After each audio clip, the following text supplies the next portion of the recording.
What if the greatest power you can ever possess is not over others, but over yourself? Imagine a world where instead of trying to control those around you, you master your own emotions, your thoughts, your reactions. This is the essence of Stoic philosophy, a wisdom that has echoed through centuries, teaching us that true strength lies not in dominance but in inner tranquility. Today, we delve into a trending topic that promotes dark psychology tricks to control women, and we will unravel why this approach is not only unethical but fundamentally flawed from a Stoic and psychological perspective. Let's begin by understanding what Stoicism is all about.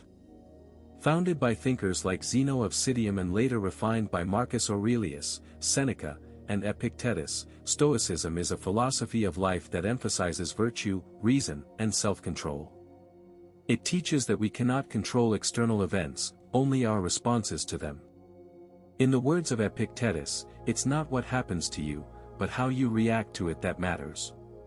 This principle directly contradicts the idea of using psychology to manipulate others. When we seek to control someone else, we are essentially trying to exert power over an external factor, which Stoics believe is futile and leads to suffering. Now, consider the dark psychology tricks mentioned in that topic. These often involve deception, emotional manipulation, and exploitation of vulnerabilities. From a psychological standpoint, such tactics can damage relationships, erode trust, and harm mental health. But more importantly, from a Stoic view, they reflect a lack of self-mastery. The desire to control others often stems from inner weaknesses, fear, insecurity, or a need for validation. As Marcus Aurelius wrote in his Meditations, you have power over your mind, not outside events. Realize this, and you will find strength. By focusing on controlling others, we neglect the only thing we truly can control, ourselves. Let's explore this through a story. Imagine a man named Alex who stumbled upon those dark psychology tips. He thought learning to manipulate women would make him more confident and successful in relationships. He tried using subtle tricks to gain influence, but over time, he found himself feeling emptier, more anxious, and disconnected. His relationships became shallow, built on fear rather than trust. Then, he discovered Stoicism. Through reading and reflection, he learned to cultivate virtues like honesty, courage, and justice. He started practicing mindfulness, observing his emotions without being ruled by them.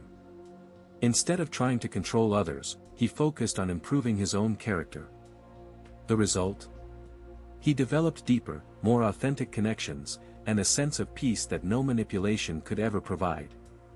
This is the core of Stoic wisdom: self-mastery leads to genuine power. Psychological insights support this too. Modern psychology, such as cognitive behavioral therapy, draws from Stoic ideas, teaching that changing our thoughts can change our lives. When we aim to control others, we often project our own insecurities onto them. But by turning inward, we can address those insecurities directly. For example, instead of using tricks to make someone like you, work on becoming a person of value, kind, reliable, and self-aware. As Seneca advised, true happiness is to enjoy the present, without anxious dependence upon the future. By letting go of the need to control, we free ourselves from anxiety and open up to more meaningful experiences. Now, let's apply Stoic principles to the specific context of relationships, especially with women. Stoicism teaches equality and respect. In ancient times, Stoics like Musonius Rufus advocated for women's education and dignity. Manipulation goes against the Stoic virtue of justice, which involves treating others fairly and with compassion. Instead of seeing women as objects to control, Stoicism encourages us to view all people as fellow human beings, deserving of empathy and respect. Psychological research shows that healthy relationships are built on mutual trust, communication, and emotional intelligence, not coercion. By developing these skills, you not only improve your interactions but also foster your own growth. Consider the 4 cardinal virtues of Stoicism: wisdom, courage, justice, and temperance. Wisdom helps us discern right from wrong, courage gives us the strength to act virtuously, justice ensures we treat others well, and temperance teaches moderation and self-control. When tempted by dark psychology, ask yourself, does this align with these virtues? Probably not. Instead, channel that energy into self-improvement. Practice negative visualization, imagining worst-case scenarios to appreciate what you have and build resilience. Keep a journal, as Marcus Aurelius did, to reflect on your actions and align them with your values.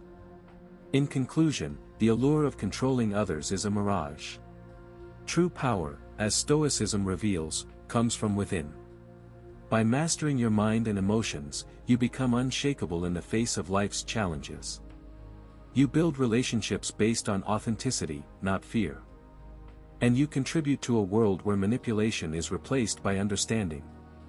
So, next time you hear about dark psychology tricks, remember the Stoic alternative: focus on what you can control, yourself. Cultivate virtue, embrace reason, and let go of the need to dominate.